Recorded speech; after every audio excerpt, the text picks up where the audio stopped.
Viewers welcome to BRK health. నేను మీ ఫాతిమా. ఈరోజు మనతో పాటు అయితే ఉన్నారండి ఒక famous doctor, functional rehabilitation centre specialist అండి. ఆయనే మరెవరో కాదు, డాక్టర్ పిఎస్ సాగర్ గారు మనతో పాటు ఉన్నారు. సార్తో మాట్లాడి మరిన్ని వివరాలు తెలుసుకుందాం. నమస్తే డాక్టర్ గారు. డాక్టర్ గారు, చాలా మందికి స్పైన్ ప్రాబ్లమ్స్ ఎక్కువైపోతున్నాయి. సో దీనికి ఇందాక వీడియోలో చూసుకుంటే మనము న్యూట్రిషన్ ప్రాపర్గా తీసుకోవాలి, మంచి డైట్, మంచి ఎక్సర్సైజ్ అంటున్నారు. ఇప్పుడు ఎక్సర్సైజ్ పరంగా చూసుకుంటే చాలామంది ఎక్సర్సైజ్ కాదు, యోగా మంచిది, యోగా వల్ల బాడీ లాస్, వెయిట్ లాస్ అవుతుంది, at the same time bones కూడా మనకి స్ట్రాంగ్, మంచి కాల్షియం ఇవన్నీ ఉంటాయి అంటున్నారు. ఇంకొంతమంది మిల్క్ ప్రోడక్ట్స్ తీసుకుంటే వెన్నపూస గట్టిగా స్ట్రాంగ్ ఉంటుంది, ఎలాంటి ప్రాబ్లం ఉండదు అని అంటున్నారు. ఇంకొంతమంది ఆయిల్ మసాజ్లు ఇలాంటివి చేసుకుంటే వెన్నపూస బాగుంటుంది అంటున్నారు. ఏది కరెక్ట్ అంటారు? దీంట్లో కొంత వాస్తవం ఉంది, కొంత అవాస్తవాలు కూడా ఉన్నాయి. సో మనం మాట్లాడుకుంటే ఫస్ట్ యోగా అన్నారు. యోగా ఎంతవరకు మంచిది? ఆబ్వియస్లీ యోగా చాలా హెల్ప్ఫుల్, ఎందుకంటే బాడీకి మినిమం ఎక్సర్సైజ్, మినిమం ఫ్లెక్సిబిలిటీ కావాలి. So in terms of spine health గురించి మనం మాట్లాడుకుంటే, నేను చెప్పినట్టు ఫస్ట్ స్టేజ్, సెకండ్ స్టేజ్లో మీకు పెద్దగా సమస్యలే లేవు, అది ఇంకా పచ్చికొమ్మలాగానే ఉంటుంది, పెద్ద సమస్యలు ఏం లేవు. థర్డ్ స్టేజ్ నుంచి ఆ ట్రాన్స్ఫర్మేషన్ స్టార్ట్ అవుతుంది, అంటే పచ్చికొమ్మ నుంచి అది ఎండు కొమ్మలాగా మారడం స్టార్ట్ అవుతూ ఉంది. టేర్, డ్యామేజ్, డిస్క్ ప్రొలాప్సెస్ పెరిగిపోతూ ఉంటాయి. సో ఈ థర్డ్ స్టేజ్ వరకు మీకు ఈ ఫ్లెక్సిబిలిటీ ఎక్సర్సైజెస్ చాలా హెల్ప్ఫుల్. కానీ అసలు ఆ డ్యామేజ్ ఎందుకు అవుతుంది? బాడీలో ఫంక్షనల్ డిఫెక్ట్, మీ గట్ హెల్త్ కానీ, ఆటోఇమ్యూన్ డిసార్డర్స్ కానీ, యాసిడ్స్, యూరిక్ యాసిడ్స్ పెరిగిపోవడం వల్ల మీకు ఈ డీజనరేషన్, డిహైడ్రేషన్ ఇలా డ్యామేజ్ జరుగుతూ ఉంది. సో అసలు వీళ్ళని అది, దానివల్ల ఇవి వచ్చాయి. మనం ఇవి పట్టించుకోకుండా ఓన్లీ యోగానే చేసుకుంటూ పోయాం అనుకోండి, యోగా చేయడం వల్ల న్యాచురల్ పెయిన్ కిల్లర్స్ రిలీజ్ అవుతాయి, దాన్ని మనం ఎండార్ఫిన్స్ అంటాం.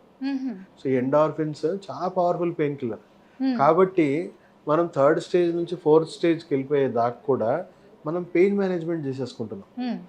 సో మనం ఇప్పుడు ఫిజియోథెరపీ ఎలా హెల్ప్ చేస్తుంది? ఫిజియోథెరపీ కూడా ఏంటి, యోగా ఏమో మీకు మీరు ఎక్సర్సైజ్ చేసుకుంటున్నారు, అది ఫిజియోథెరపీ అయితే మీకు వల్ల కాదులే, ఇంకొకరు ఎక్సర్సైజ్ చేస్తున్నారు, అర్థమైంది కదా.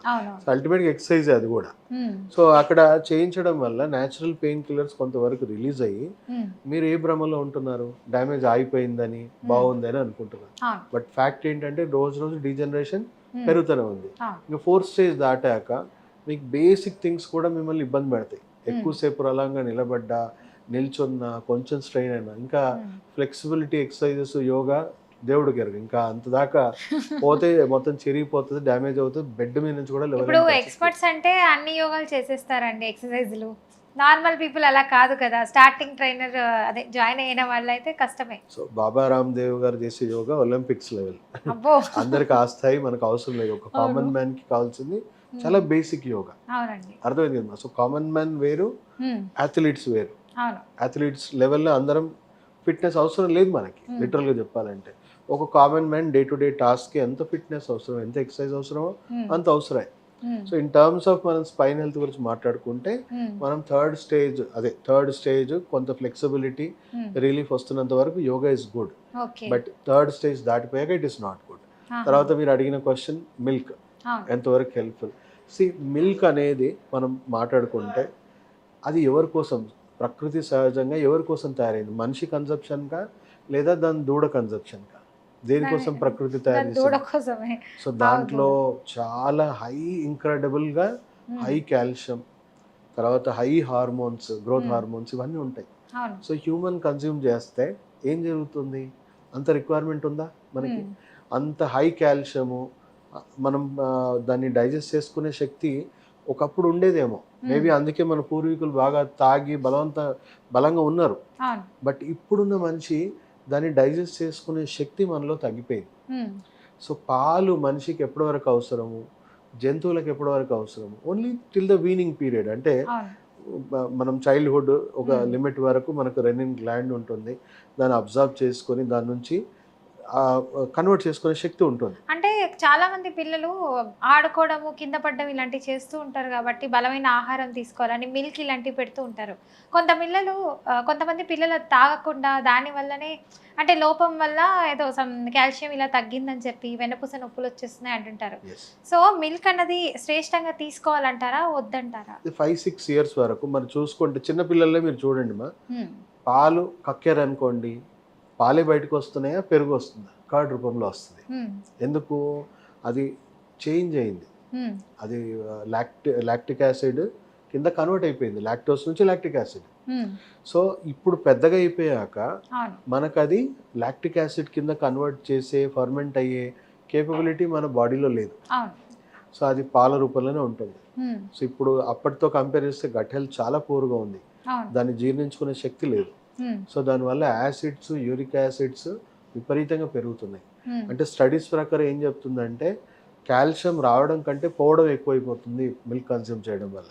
ఇప్పుడు చాలా మంది అండి మిల్క్ కాకపోయినా మల్టీవిటమిన్ టాబ్లెట్స్ వస్తున్నాయి, బోన్ హెల్త్ బాగుండాలని చెప్పి, స్పైనల్ కార్డ్ హెల్త్ బాగుండాలని. అలాంటప్పుడు మల్టీవిటమిన్ టాబ్లెట్స్ యూస్ చేయడం మంచిదే అంటారా, సైడ్ ఎఫెక్ట్స్ వస్తాయంటారా? అస్సలు కాదమ్మా. మీ బాడీలో ఇప్పుడు మీకు ఆకలి వేస్తుందంటే తినాలా, లేకపోతే ఆకలి వేస్తే నీళ్ళు తాగి సాటిస్ఫై అవ్వగలరా? దాహం అయితే ఫుడ్ తిని సాటిస్ఫై అవ్వగలరా? అంటే మీ బాడీ రిక్వైర్మెంట్ తగ్గట్టుగానే మీరు తీసుకోవాలి. మీ బాడీలో పర్టికులర్ డెఫిషియన్సీ ఉందంటే ఆ డెఫిషియన్సీ ఫుల్ఫిల్ అయ్యే వరకు వేసుకోండి. అంటే అడుగుతుంది అది, కొన్ని లక్షణాల ద్వారా మనకి ఈ డెఫిషియన్సీ ఉందని మనకు అర్థమవుతుంది, లేదా టెస్ట్లలో కూడా అది మనకు నిర్ధారణ అవుతుంది. అండ్ మోర్ ఓవర్ ఇప్పుడు డైరెక్ట్గా సప్లిమెంట్ రూపంలో కాల్షియం తీసుకుంటున్నాం. ఇప్పుడున్న సప్లిమెంట్స్ అన్ని సింథటిక్ ఫామ్లో ఉన్నాయి, అబ్జార్ప్షన్ సరిగా లేవు. అర్థమైంది కదా? సో దానివల్ల మీరు కాల్షియం బలవంతంగా సప్లిమెంట్ చేయడం వల్ల అది మీ బాడీ కరెక్ట్గా చేసుకోలేకపోవడం, అబ్జార్బ్ చేసుకోలేకపోవడం వల్ల కిడ్నీలోనో గ్యాల్ బ్లాడర్గానో స్టోన్స్గా ఫామ్ అయిపోతుంది. సో అబ్జార్ప్షన్ 20% అయితే 80% అది బాడీలో రిటైన్ అయిపోతా ఉంది. సో అదే న్యాచురల్ ఫామ్ ఆఫ్ కాల్షియమ్స్ కూడా కొన్ని దొరుకుతాయి. అది మీ బాడీలో ఉన్న excess acids, uric acids, gut health improve చేసుకుంటూ వేస్తే దాన్ని కరెక్ట్గా అబ్జర్వ్ చేసుకొని దాన్ని కరెక్ట్గా ఎముకల్లో స్ట్రెంగ్త్ డెవలప్ చేసుకుంటుంది. అదే ఒక ఫంక్షనల్ రీహాబిలిటేషన్ స్పెషలిస్ట్ చూస్తాడు. మీ బాడీలో ఫస్ట్ మీకు ఇప్పుడు కాల్షియం రిక్వైర్మెంట్ ఉంది, కానీ దాన్ని సింథసిస్ చేసే శక్తి సామర్థ్యాలు మీలో కరెక్ట్గా ఉన్నాయా అవి చూసుకొని వాటిని కంట్రోల్ చేసుకుంటూ, నియంత్రించుకుంటూ అబ్జర్వ్ అయ్యేలాగా ఇవ్వాలి. అండ్ ఆ డెఫిషియన్సీ ఫుల్ఫిల్ అవ్వగానే దాని రిక్వైర్మెంట్ అయిపోయింది. అర్థమైంది కదమ్మా? సో ఓవర్ ద కౌంటర్ చాలా మంది కాల్షియము, మల్టీవిటమిన్స్ ఇలా వాడేస్తున్నారు, విటమిన్ డి ఇవన్నీ వాడేస్తున్నారు. సో మీ బాడీ లిమిట్స్ ఏంటో, మీ బాడీలో ఉన్న కాంప్లికేషన్స్ ఏంటో, డిఫెక్ట్స్ ఏంటో తెలుసుకోకుండా దయచేసి వాడకండి, ఎందుకంటే దానివల్ల టాక్సిక్ డ్యామేజెస్ అవుతున్నాయి బాడీకి. సో ఇలాంటి కేసెస్ రాకుండా ఉండాలంటే ముందుగా స్టార్టింగ్ పెయిన్ వచ్చినప్పుడే డాక్టర్ దగ్గర, మీ ఇలాంటి వాళ్ళ దగ్గరకు వచ్చేస్తే క్యూర్ అవుతారు. Pain is nothing but bodies cry for help. ఎంత తీవ్రంగా మీ బాడీలో ప్రాబ్లం ఉంటే అంత తీవ్రంగా అది మీకు చెప్పే ప్రయత్నం చేస్తుంది. సో లక్షణాల ద్వారా మీ శరీరం మీకు ఆకలేస్తుందని, దాహం అవుతుందని ఎలా చెప్తుందో రాబోయే రోగం గురించి ఎప్పటి నుంచో మీకు చిన్న చిన్న హింట్స్ ఇస్తూనే ఉంటుంది. సో అలాంటివి ఉన్నప్పుడే మీరు కొంత ప్రొయాక్టివ్ ట్రీట్మెంట్ ఎవరు ఇస్తారు? ఫంక్షనల్ రీహాబిలిటేషన్ అంటే ఫంక్షనల్ మెడిసిన్ సంబంధించిన డాక్టర్స్ వాళ్ళు అదే పనిలో ఉంటారు. ఎలా దీన్ని ప్రివెంట్ చేయాలి, ఎలా వచ్చే డిసీజ్ని రాకుండా చేయాలి, ఒకవేళ వచ్చింది రూట్ నుంచి ఎలా బాగా చేసుకోవాలి, మళ్ళీ మీరు హెల్తీ ఫామ్లో ఎలా రావాలి, ఇది అండ్ ఒక సస్టైనబుల్ హెల్త్ ఎలా మెయింటైన్ చేయాలి, మళ్ళీ నా దగ్గర రాకుండా కూడా మీరు ఎలా ఉండాలి అనేవి అన్నీ మేము చెప్తాం. బట్ మీరు ఒక ఇంగ్లీష్ మెడిసిన్ అంటే ఒక reactive medicine is not for health care, is only for sick care. So ఆయన మీ దగ్గరికి వెళ్తే లక్షణాలకి వైద్యం ఇస్తాడు, బాడీ టాక్సిసిటీ పెంచుతాడు, ఇంకా ఎక్కువ అన్హెల్దీనెస్ పెంచుతాడు, ఇంకా మల్టిపుల్ కాంప్లికేషన్స్ వస్తాయి. ఆ కాంప్లికేషన్స్ తగ్గట్టుగా ఈ ఫలానా స్పెషలిస్ట్లను కలవాలి. సో అంటే పేషెంట్ ఇంకా ఎప్పటికీ పేషెంట్ గానే జీవితాంతం మిగిలిపోతారు. సో ఇన్సూరెన్స్ తోనే బతకాలి, అష్యూరెన్స్ తో బతకలేరు. అదైతే నిజమేనండి. సూపర్ డాక్టర్ గారు, నిజంగా చాలా థ్యాంక్ యూ సో మచ్ అండి, మంచి ఇన్ఫర్మేషన్ ఇచ్చారు. సో చూసారు కదా వ్యూవర్స్, డాక్టర్ గారు చెప్పినట్టు సప్లిమెంట్స్ ఇలాంటివి వాడొద్దు. డాక్టర్ దగ్గరకు వచ్చి ఫస్ట్ పెయిన్ స్టార్ట్ అయిందని తెలిసినప్పుడే డాక్టర్ గారి దగ్గరకు వచ్చేస్తే బెటర్. అది ఫస్ట్ స్టేజా సెకండ్ స్టేజ్ అనేది డాక్టర్ గారే చెప్పేస్తారు. సో బయట దొరికేటువంటి మెడికల్ షాప్స్ దగ్గరికి వెళ్ళి ప్రిస్క్రిప్షన్ తీసుకొని టాబ్లెట్స్ యూస్ చేయడం అనేది అది అంతవరకు కరెక్ట్ అయితే కాదు. ఒక్కొక్కరి బాడీ ఒక్కొక్క విధంగా ఉంటుంది, దాన్ని బట్టి వీళ్ళు మంచి మెడిసిన్స్ అయితే ఇస్తారు డాక్టర్ వాళ్ళు.